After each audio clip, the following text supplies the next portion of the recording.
네, 총선 특집 비례정당을 만나다 첫 번째 순서. 저희와는 이계경제다 코너를 통해서 계속해서 만나오신 분이죠. 오늘은 더불어시민당의 공동대표로서 만나보겠습니다. 최백은 대표님 안녕하십니까? 네, 안녕하세요. 예, 오늘은 오로지 그냥 정치 얘기, 선거 얘기만 하는 걸로 하겠습니다. 예. 자, 오늘 질문이 좀 많아서요. 좀, 시간 되는 데까지 하겠습니다. 자, 이제 선거 이틀 앞으로 다가왔는데 솔직히 지금 심정이 어떻습니까? 만감이 교차하는데요. 네. 사실 제가 살면서 정당 당적을 가진 게 처음이에요. 그렇습니까? 예, 그러니까 사실 어떻게 보게 되면은 한 달 만에 정당이라는 걸 만들어 봤고요. 예. 그리고 나서 어쨌든 간에 그 정당 만드는 목적이 어쨌든 비례연합정당을 만들기 위한 거였었는데요. 네. 그 뭐 1차적인 어쨌든 간에 그 목표는 일단 달성을 했고요. 네. 그리고 이제 그 연장선에서 제가 원래 두 가지 제의를 가지고 정당 창당에 이제 참여를 했는데요. 예. 첫 번째는 뭐냐면 이제 그 미래통합당이 개정된 선거법의 취지를 왜곡시켜가지고 이제 민의를 왜곡하고 그러다 보니까 그것에 대해서 좀 이제 바로잡기 위한 차원 속에서요.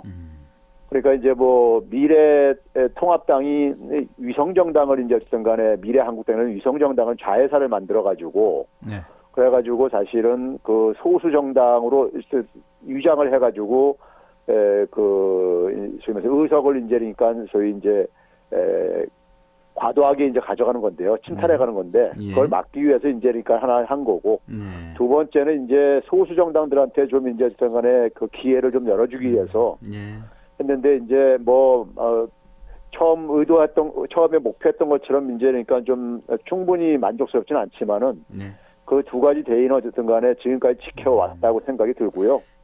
그리고 그 성과에 대해서는 뭐 국민들한테 겸허하게 평가를 받고 싶습니다. 예. 두 가지 대의가 있으셨군요. 민의가 왜곡돼 있는 것을 바로잡기 위해서, 그리고 소수 정당에게 기회를 주기 위해서. 근데 민의 왜곡을 바로잡기 위해서 어찌됐든 결과적으로 똑같은 형태로 위성 정당을 만드셨잖아요. 그런 비판도 정말 많이 들으셨죠? 어떤 차이점이 있다고 좀 대변을 하시겠어요? 저는 그 미래한국당은 분명히 위성 정당입니다. 왜냐하면 미래통합당에서 거기다가 국회의원 보내고 미래통합당의 그 당원들을 탈당시키고 그쪽에서 또 그다음에 그 미래한국당을 만드는데 당원으로 가입을 해가지고 이제 만들었기 때문에요. 그래서 분명히 자회사고요. 저희는 기본적으로 저는 민주당 당원도 아니었었고요. 그리고 저희 정당을 창당할 때 그 참여하는 대부분의 그 저희 당원들이요. 일반 시민들이었었어요. 일반 시민들이었고 그 민주당의 국회의원도 탈당해서 넘어갔는데 이미 만들어진 후에 넘어갔다, 이런 차이점이 있다고. 그렇죠. 만들어진 다음에 넘어온 거고 그다음에 그때는 이미 그러니까는 민주당이 참여를 했기 때문에 민주당이 참여하고 소수정당이 이제 그러니까 한 4개가 참여를 했었고요.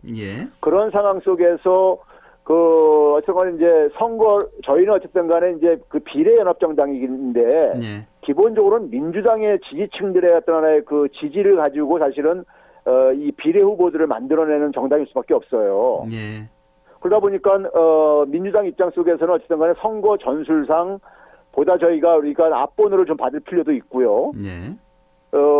국회의원 한 명도 없으면은 번호가 밑으로 뒤로 밀리기 때문에 선거 전술상 그러니까는 그러한 이제 그러니까 저희가 협조를 좀 요청을 했던 거고요. 알겠습니다. 뭐 국민들이 최종 투표로 판단을 하실 겁니다. 그나저나 이번에 사전 투표를 보고 좀 놀라시지 않으셨어요? 좀 놀랐죠. 그렇죠. 놀랐습니다. 26.69%가 나왔는데 이걸 지금 당 캠프에서는 어떻게 해석을 하고 있습니까? 뭐 유불리라든지 뭐 이런 것들이요.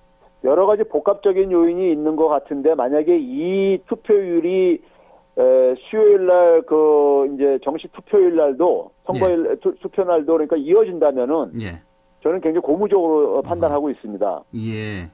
아무래도 이제 그러니까는 좀 연령이 좀 높으신 연령층들에서 투표율이 좀 높은 편인데 투표율 전체 평균 투표율이 좀 올라가게 되면은 좀 이제 그 밑에 연령층들, 그러니까 젊은 청년층들도 이제 많이 이제 투표에 참여를 한다는 걸 의미를 하기 때문에 예. 그런 점에서는 고무적이고요. 근데 예. 이제 뭐 수요일 날 가봐야 되겠습니다. 그렇죠. 예. 예. 예. 자, 뭐 주말 동안에 유시민 이사장의 180성 발언이 아주 지금 오늘 하루 종일 논란이 되고 있는데 저도 그 방송을 아주 처음부터 끝까지 다 들어봤는데 예. 자, 저는 뭐 우리 근데요, 최백원 대표 예, 말씀하세요. 유시민 이사장이 그 뭐 이거는 반 웃자고 하는 얘기고 반 이제 저기 저왔는데 네. 선거에 대해서는 그 양반이 맞힌 경우가 별로 없어요. 이번에 맞추시면 어떡하려고요? 아니 그러니까 뭐 저기 이제 다른 거는 굉장히 저기 좀 해박하시고 이제 그러신데 예. 그리고 제가 볼 때는 이제 좀 약간 이제 곡해돼서 나온 것이 그 어느 정도 희망사항이 좀 담겨 있는 것이고 희망사항 예 그렇게 해석을 하면 될 것 같습니다. 그렇죠. 예. 자 솔직한 심정 좀 여쭤볼게요. 예. 한 몇 퍼센트 득표하고 몇 석을 차지할 것 같습니까? 더불어 시민당이. 저는 이제 그 사실 목표는요. 네. 목표는 그러니까 최소한이 그러니까 민주당의 지지율 예. 만큼 나와야 된다고 생각하고요. 40% 안팎이요. 예, 최대 희망은 그러니까 문재인 대통령에 대한 지지율만큼 나와야 된다. 예. 이렇게 보고 있거든요. 그 불가능하다는 건 알고 계시죠? 아니, 문재인 대통령 지지율 그러니까 50% 넘어서 최소 지금. 최대이기 때문에 예. 민주당 지지율만큼은 어쨌든 간에 끌어올리려고 예. 마지막까지 어쨌든 간에 하여간 애를 쓰고 싶고요. 예. 뭐 지금으로서 그렇게 거의 뭐 불가능하다고 생각하지 않는데요. 그럼 최소한 40% 선에서 최고 뭐 50% 선까지 지금 일단은 목표입니다. 이건 목표를 그렇죠. 잡고 계신데, 그러니까 솔직히 몇 퍼센트 이거 거의 불가능하지 않습니까? 왜냐하면 그 열린 민주당도 있고 잠시 후에 정봉주 의원 또 지금 연결될 텐데 거기도 좀 물어볼 텐데 40% 좀 힘든 거 아니에요? 더불어시민당이? 근데 이제 저는 사실 그 뭐 열린민주당 분들이 들으면은 좀 기분 나쁠지 모르겠지만요. 예. 지난 주말을 그 분기점으로 해가지고 예. 열린민주당은 좀 지지율이 거의 그러니까 저는 정점에 이미 지난 주말에 도달했다고 저는 평가했었어요. 예, 뭐 어떤 뭐 근거가 있습니까? 예, 그러냐면은 그분들은 처음에 보여줄 걸 다 보여줬습니다. 그러니까 이제 소위 말해서 셀럽들을 가지고 사이다 맛 같은 것을 이제 던져줬죠. 예. 던져줬는데 이제 기본적으로 민주당 지지층들이 그러니까 자기 그 민주당에 그러니까 진짜 파트너가 누구냐 이걸 인식해 갖고 그다음에 저희 이제 그러니까 더불어시민당의 후보들은 처음에 좀 안 알려졌었어요. 근데 이게 이제 시간이 지나면서 좀 알려져가면서 그래서 이번 주부터 그러니까 이게 좀 이제 저는 지지율이 저희는 좀 회복이 되고 열린민주당은 좀 이제 약간 이제 하향세로 이렇게 저는 반전됐다고 제가 알고 있는데요. 그래서 그게 이제 그러니까는 뭐 투표율까지 계속 그런 추세가 지속될 거라고 저는 생각을 하고 있기 때문에 그렇습니다. 예, 사실 뭐 여론조사에서도 몇 군데서 그런 경향이 나타난 건 맞습니다. 잠시 후에 그 정봉주 그 선대위원장에도 물어보겠는데요. 똑같은 질문입니다. 지금 열린민주당과 그 선거 이후에 합치는 거 아닌가? 그러니까 더불어민주당이 민주당과 합치는 게 아니라 열린민주당과 합쳐서 독자적인 원내교섭단체 구성하는 거 아니냐 이런 얘기도 나오는데 이게 왜냐면은 만약에 민주당이요 그 지역구에서 과반을 만약에 차지하게 된다면 이렇게 열린민주당과 더불어민주당이 합쳐서 원내교섭단체 구성하는 게 진보 진영에는 더 도움이 되지 않을까 이런 얘기가 나와서 질문을 좀 드리는 거거든요. 어떻게 100% 보십니까? 100% 불가능합니다. 100% 열린민주당과는 합치지 않는다. 왜 그러냐면은 열린민주당은 자기들이 그러니까 기본적으로 독자 정당을 추진하고 있다는 것을 사실 그 인정을 한 얘기예요. 그 얘기가요. 그런데 저희는요. 처음부터 그러니까는 빈그릇 정당을 표방을 했고 저희 그러니까 처음에 더불어시민당 만들기 전에 시민을 위하여라는 정당을 만들었을 때요. 그 저희 내부에서도 그러니까 지도부 중에 일부가 국회의원에 대한 그러니까 이 그 욕망을 갖고 계신 분들이 있었어요. 근데 제가 그분들은 다 나가라 그랬어요. 그래요. 우리는 그러니까 한 명도 저 국회의원 안 내보낸다. 제가 그걸 전제로 했어요. 처음에 시민을 위하여 당을 창당할 때는 우리 가족들은 하나도 안 한다. 후보 안 내보낸다. 우리는 그냥 말 그대로 진짜 빈그릇이다. 그래서 저희는 뭐냐면은 비례연합정당으로서 역할만 충실히 하고 그래서 이제 선거가 끝나게 되면은 독자 정당을 아니 소수 정당에서 오신 분들 두 분 있잖아요. 예. 그분들은 자기 정당의 정체성을 인정을 해줘가지고 보내고 예. 보내고 나머지 분들은 그러니까 저는 이제 대다수는 그러니까는 민주당과의 저희는 그러니까 통합을 이제 그러니까는 통합을 추진할 것이고요. 예. 통합이 추진되는 순간에 더불어시민당은 해체입니다. 아, 그렇게요. 예. 그 우희정 교수하고도 말이 다 된 거고요. 물론입니다. 아, 그래서 그렇군요. 제가 100% 불가능하다고 하는 얘기가 예. 저희가 뭐 독자적인 정당을 그러니까 유지할 거라면은 그게 가능하겠지만은 예. 저희는 저는 기본적으로 제가 그랬잖아요. 저는 뭐 선거 끝나면 저는 제 본업으로 돌아간다는 얘기를 제가 몇 차례 얘기했잖아요. 예. 그렇습니다.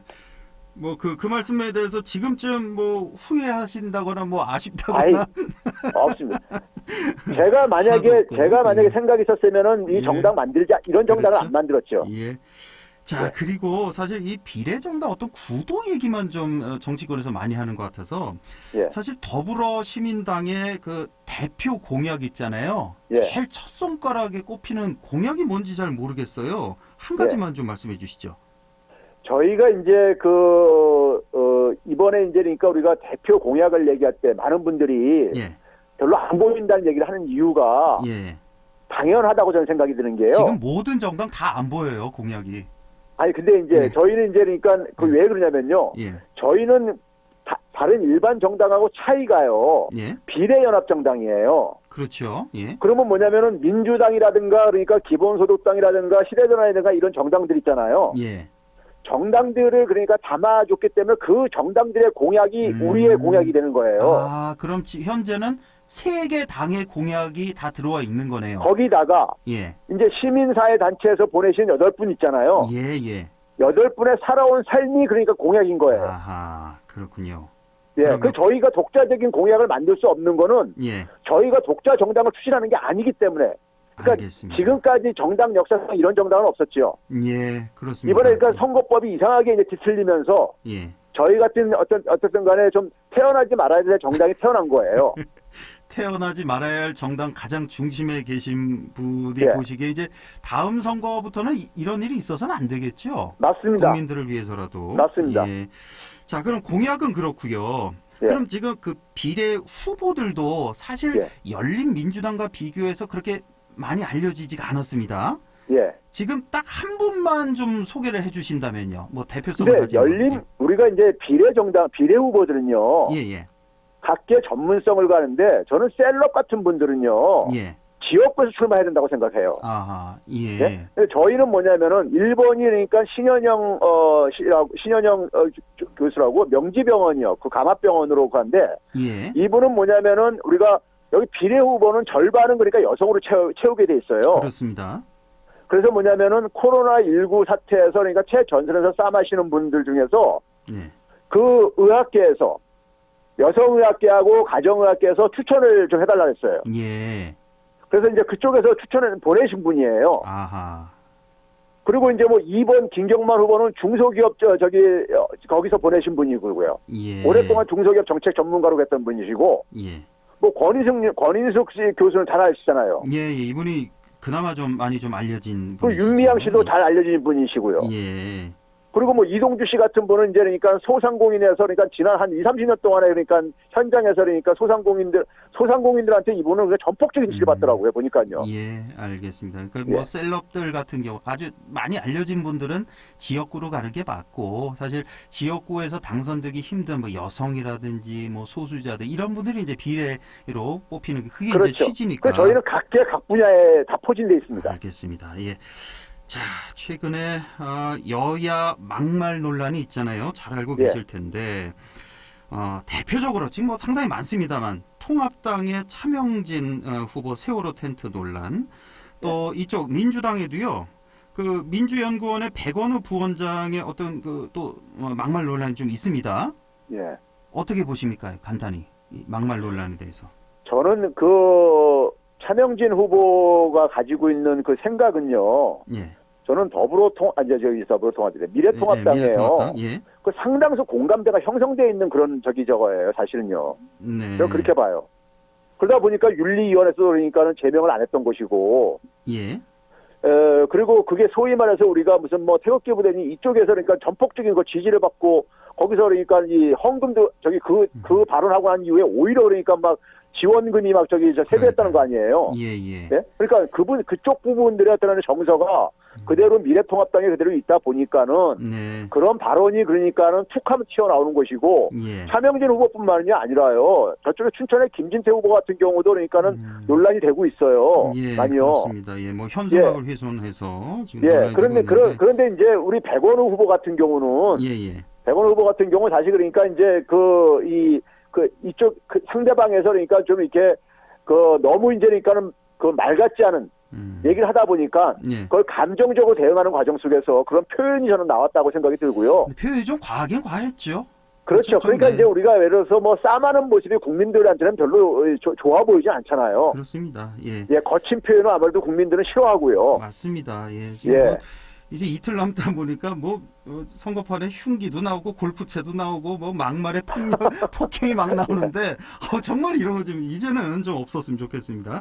자, 시간이 다 돼서 마지막으로 우리 유권자 여러분께 마지막 호소 한 말씀 해주시죠. 저는 이번에 코로나19 사태를 통해서요. 저는 우리나라가 어쨌든 간에 세계적으로 인정받는 국가가 됐고요. 그리고 코로나19 사태 이후에 굉장히 우리는 엄청난 변화가 생길 겁니다. 그래서 이런 상황 속에서 정부의 역량의 차이가 얼마나 국민들의 안전이라든가 생명을 지켜주는 데 얼마나 중요한 것인가를 이번에 확인했다고 생각이 들고요.